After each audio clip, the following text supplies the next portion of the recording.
Riu icanjama na ngucanio na njokanirio ya mĩario thĩinĩ wa bamĩrĩ ya Betty Bayo ndigũthiraga yatĩra. Riu kuona mũrata wa Betty Bayo ningĩ nĩagĩũka rĩngĩ thĩinĩ wa social media na kũnyagarĩka maũndũ a Kenya mataroĩ megiĩ bamĩrĩ ya Betty Bayo. Riu kuona ndeto ici nĩcirĩkĩtie kũnina mweri mũgima ikĩaragĩrĩrio na kũrehe maũndũ maingĩ matiganĩte na opinions nyingĩ. Riu kũrĩ mũthenya wa ira mũndũ ũĩkaine ta Cyril Stuart nĩarĩkia kũrekereria ndũmĩrĩri ingĩ cia kũmakania thĩinĩ wa ng'enda-inĩ ciake cia ũkinyanĩria mwena wa Facebook.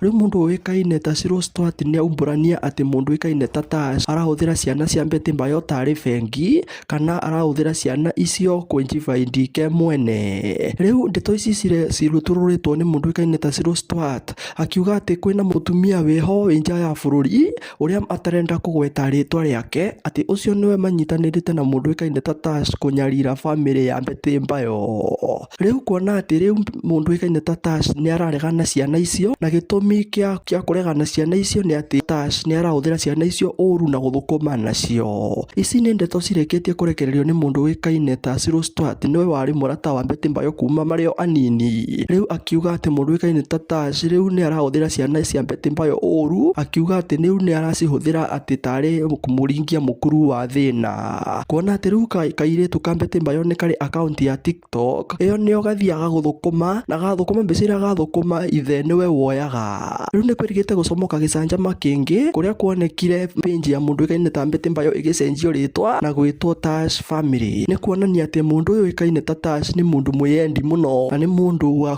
kũgucia mũrengeti mwena wake. Rĩu ti mũrũgamo wa Kikuyu Breaking News 254 ĩndĩ nĩ mũrũgamo wa Cyril Stuart akĩanĩka maũndũ maya. Ĩno video ya mũrata wa Betty Bayo Cyril Stuart akiuga kĩrĩa kĩrathiĩ na mbere thĩinĩ wa bamĩrĩ ya Betty Bayo. Hi guys, najua saizi kuna watoto wameona video yangu tu hivi wako busy hapa typing relax. Muda uko na mwingi, utaandika hiyo comment yako baadaye, yeah? So guys, nimekaa hapa nikakumbuka I have been a foster mom in the UK for more than 5 years, yeah? And during those 5 years nimekaa na watoto 4, yeah? 4 different kids. And before you become a foster mom, first of all, unafanyanga a lot of training because they have to train you on how to live with those kids, you know, unafunzwa tabia za watoi, basically unafunzwa everything, even how to read their minds. You learn a lot. Unafanyanga hizo courses all the time to refresh and to remind yourself, because kama kuna mtoto anaweza fanya ufungwe kwa hapa UK ni mtoto wa mtu, yeah? So you don't joke around with people's kids. Now, within the 5 years I was doing fostering, hao watoi saa zingine wanakuanga wametolewa because of so many reasons, yeah? Mzazi anaweza kukua, maybe walikuwa wanakunywa, ama maybe they are not financially stable, for so many reasons, yeah? Mtoto anatolewa, unaletewa wewe akuwe under your care so that you can look after that child. But that one does not mean that huyo mtoto ametolewa kwa biological family completely. No, kuna zile schedule ya kwenda kumuona, kuna the biological family, you know, like parent and grandparent and aunties and uncles. So they plan for you when you be dropping the child, you aka meet up na watu wao. So during these meetings inakuanga ni supervised. So kunakuwa na social workers, and then at the end of the meetings and everything, of course social workers ata pick up few things nini zenye ameambiwa, and then later on she will come and she will discuss those things with you. So saa zingine unakuta, most of the time unakuta mzazi, the biological parent to the child, maybe ali pick up some behavior, a new behavior yenye mtoi alikuwa anafanya yenye hakufurahia. So ana point some behaviors. Mind you, huyo mzazi ameshindwa kukaa na hawa watoto wake, mimi ndio namkalia na hawa watoto wake, but ana pick some behavior zenye hazikumfurahisha.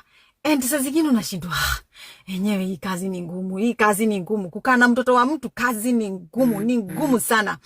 And guys what? Singeacha.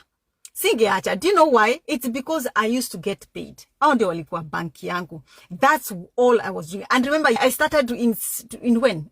Since 2016 to around 2021 hapo ndio niliacha.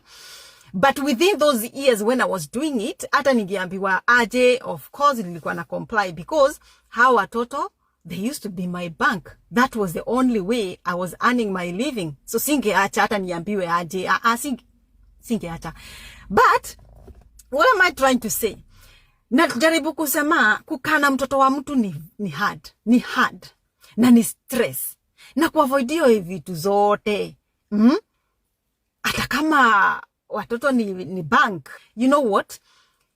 T tumemtrust na hao watoi for the last 7 months. Now within the 7 months, we cannot trust you with them again, because what you do, the gap between watoto na biological family, and when I say biological family, I mean the biological dad, which is Kanyare, and the biological grandmother, which is Betty's mom, biological aunties, which is Betty's sisters and brothers.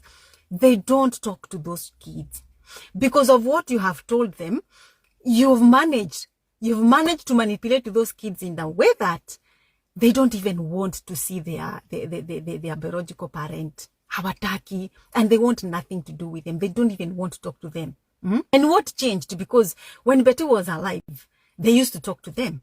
They used to go and see their biological father. And you know, Tash, you and I, you know you've manipulated those kids. You know some things I could even hear you telling them. And I could question why would you tell a child such kind of thing? You know very well, there's an incident happened when the kids stayed with me here in the UK, whereby the grandmother called them, and I don't want to go there.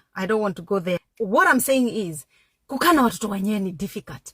And with the other mama wa Texas, having a reason kusema ati Betty hakuwa close to her family, na kama angekuwa close to her family, bona alituma mtoto wake kwangu hapa US, badala mtume kwa nini kwa wazazi wake. Like, it's a matter of common sense. Mwanamke wewe, it's just a common sense. Mama ya Betty alikuwa live-in, so angeletewa mtoto aje akae na mtoto akiwa live-in. Sister yake sasa ndio alikuwa anajenga mansion yake Kenya, na alikuwa busy na shift zake anyway.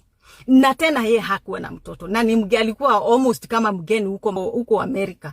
Wewe as a friend ndio ulikuwa the easiest way kukaa na huyo mtoto, because hata wewe mwenyewe uko na mtoto mdogo.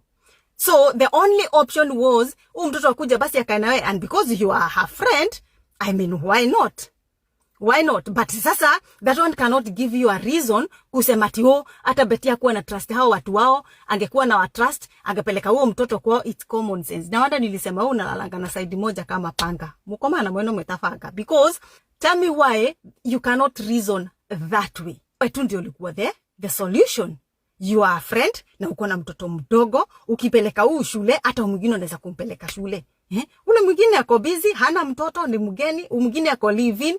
But that one does not mean that the connection. Sasa Betty hakuwa na good connection na familia yao, yet Betty alikuwa ameandikisha mamake vitu kama zote, properties zote kama next of kin, na kama hataki mama yake. Wewe mama, uko na kasoro. I am telling you. In fact, we need to kuchunguza kama you also struggling in your marriage, because if this is kind of a reasoning that you reason, we really need to help you out. Kama uko na problem, inua mkono, tutakuchanua man. Now, I'm so angry, by the way. I'm so angry because you are a woman.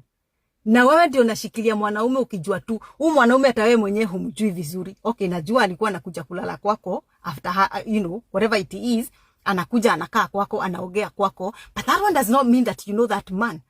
Saa zingine mwanaume hata mwenye unakaa naye kwa nyumba kama husband, you think you know them but you don't know them. Tabia zenyewe zinakwambia this is a red flag, this is a dangerous, lakini you don't want to see that. So I normally say wewe ni problem kubwa. And the other thing is na hiyo kitu by the hiyo kitu kwanza ndio nikasirisha of everything. Uliambia watoto wasiongee na watoto wangu. Nini nilikuwa inakuuma by the way? Because you people, you have a problem. You and your brown skin guy, nyinyi mko na shida ama mnapendana na musemi. You two, you have a problem. Like mpaka mnaingiza mpaka hizo deal. Do you know guys, mpaka watoto wangu walikuwa wamekatazwa kabisa kuongea na watoto wangu. Walikuwa wamefungiwa kabisa. Do not. And you guys, you know how the closeness that Sky na Dani walikuwa na watoto wangu. You guys, you created a gap, including my kids as well. Na ni huo mwanamke ako nini, ako Texas. Can you imagine? Wakiwa na huo brown skin. Anyway, to cut the long story short, so that I can also give you time to comment, is kesho ndio anyway the judgment, we are waiting. But the thing is, watoto sasa warudishwe kwa biological family, right? I'm done. Let me give you chance to make your comment. Love you. Now you can comment. Now comment. Comment!